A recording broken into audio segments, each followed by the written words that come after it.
So we're gonna work on building the next shock, and I'll get back to you once we're done building it.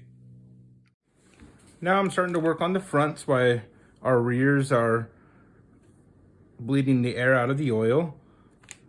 On the front, we're gonna be running a 35 weight, and the part number is TLR 74024.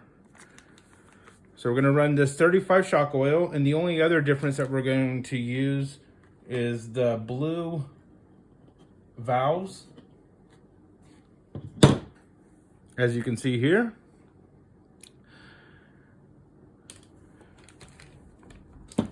So let's go ahead and install the fronts, just like we did the rears.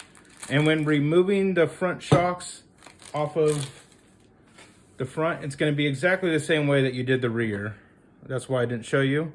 So let's take this 35 and do exactly the same thing that we did with the rear.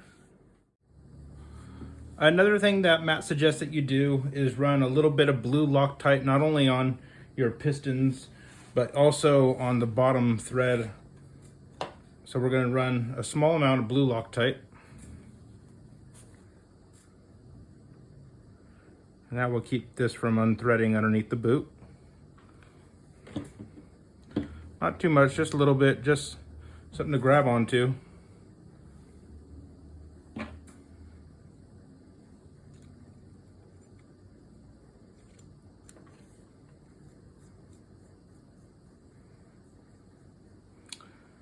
All right, and I have all my O-rings set on these. Now let's do our pistons. Okay, so we have our washer set into the back of the piston, which will slide onto the shaft. And once again, you'll have the MOD logo facing towards the top. Next is our blue valve, followed by the beveled MOD top washer. So you just want to make sure that that's in line so the washer sits down nice and flush.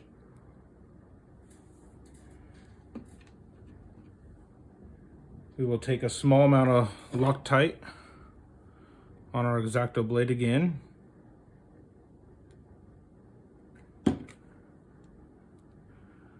Just to run that on the threads on the top lock nut. Matt said he's seen that the small lock nut has backed out before. So this is just precautions during race. One less thing to worry about, making you stop your race. I did find a trick on installing these new boots, that if you take a paper towel and pinch it and stretch it over this raised area and hold it, and then take another small piece of paper towel, pinch it and pull it over, it goes up fairly easy, and then you just push it on with the paper towel. Same thing with pushing it on up here. The paper towel gives you a little bit more grip where you can slide it up and remove. So now we have our boot on and we're ready for our oil.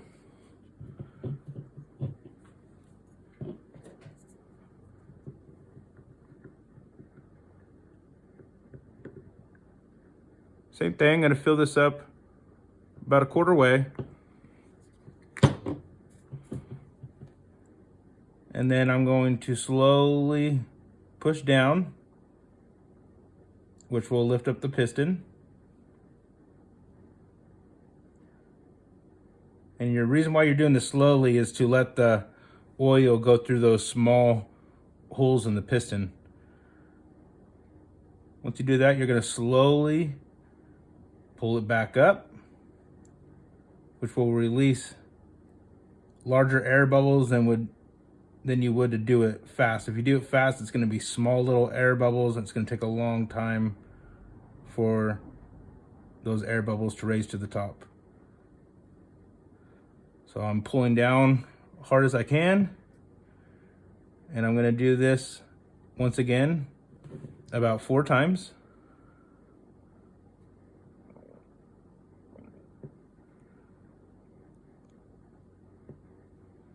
And then I'm going to do it slightly faster to remove any air that's trapped underneath those blue valves. Once I feel that I got most of the air out, I'm going to fill this up just over 3/4 of the way. I'm going to do larger strokes.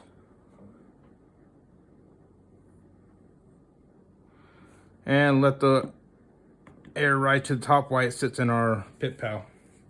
Now we'll do this with the same on the second shock. Now before I install it, I would like to show you the difference in the bore and the piston as well. Look how much bigger the mod piston is compared to the factory one. Definitely is a big bore. Can't wait to run these in my national race. And let's continue building this. So now it's time to put on our springs. You're going to get heat shrink colored for each spring rate. And I'm going to place it low down here. It's out of the way. And now you'll just heat shrink these on.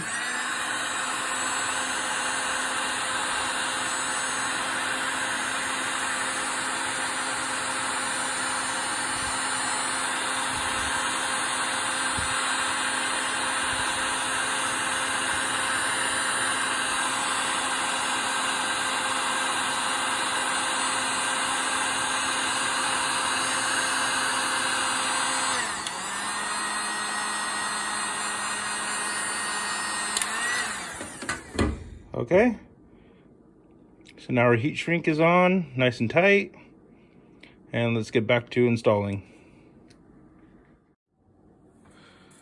So what we have here is a small nylon washer that's going to go on the screw for the bleeder cap. Now Matt was telling me you want to take that between the smooth part of some pliers. As you can see here, there's no, it's smooth metal, so it won't damage this nylon. And you're gonna compress it. And the reason why we do this is because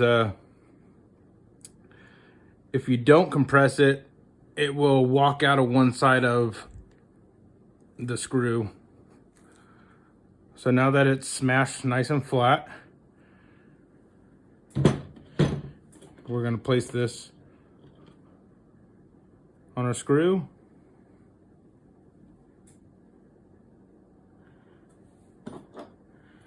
And just place it on our cap.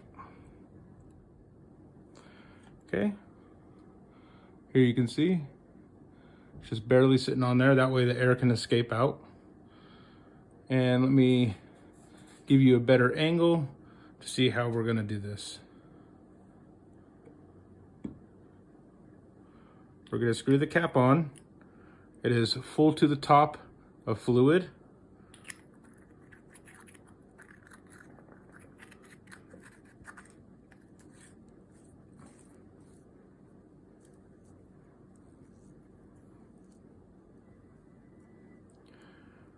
We're going to make sure the cap is nice and tight with our wrench. Okay. And the other thing you want to do is make sure that your eyelets are even and rotate your boot. That way it's not twisted. Okay, our eyelets are straight, our boot's straight. And now let's get the air out of this shock. Okay, so we're going to put a paper towel around the shock. Hold our hex driver on top of the screw and slowly press down to let all the air out and excess oil.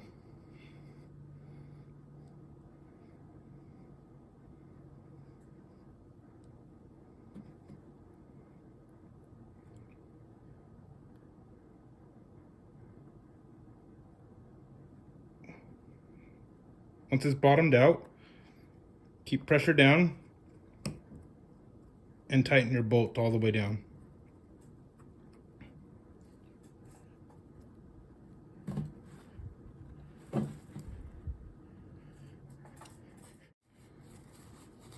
This one's slightly bouncing back, so we're going to loosen it back up and get that pressure out of there. That pressure could blow apart on your shock, which you don't want.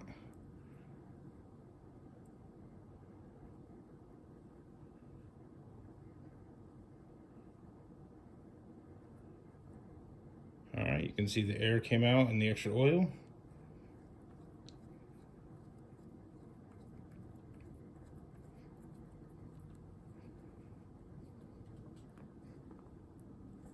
Nice and tight again.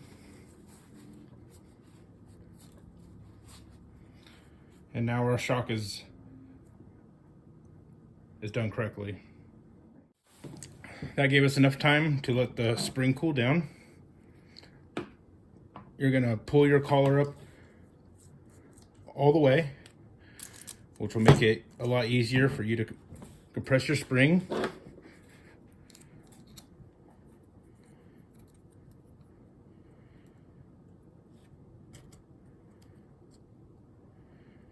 And you're gonna make sure that the open area goes into that lifted area. And now your shock is completely built. Let's install it on the truck. So you can already see one installed on the truck. We're gonna put on our last shock. Now, as you can see, this side is closer to the edge than this side. So this side will go towards the shock tower. I find it easier to install the bolt on the bottom, as you'll be fighting it with the tension on the top. So we will take our 3mm, and remember the driver's side, which is black, is going to be regular tightening. And to tighten the passenger side, the silver, is going to be opposite. It'd be normally the way that you would loosen a bolt. So right tight on this side, left tight on the other side. Now that we have the bottom installed, we'll take our nylon lock nut and washer. Make sure this is nice and clean. Lift up, push down on the shock, and slide it in place. Now you can see on the washer, there is a flat side. I put this side towards the shock. Let's see if I can get a better view here. This side is flat. This side is a little bit more beveled and shiny. So the bevel side will be facing towards you.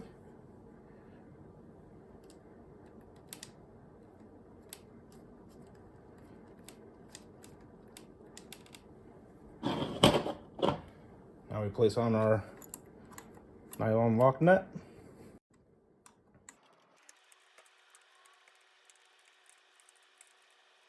All right, it's nice and tight.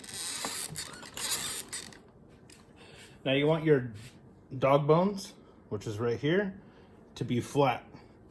When you drop it, you want it to sit nice and flat. If it's in like this, you're gonna adjust the collar down, which will lift the car up and bring it flat.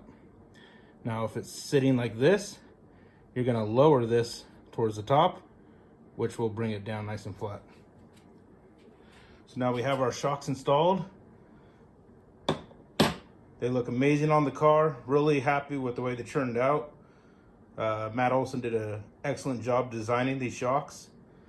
I've raced for many years, so I built a lot of shocks, raced a lot of different shocks, and by far these MOD shocks are the best ones on the market.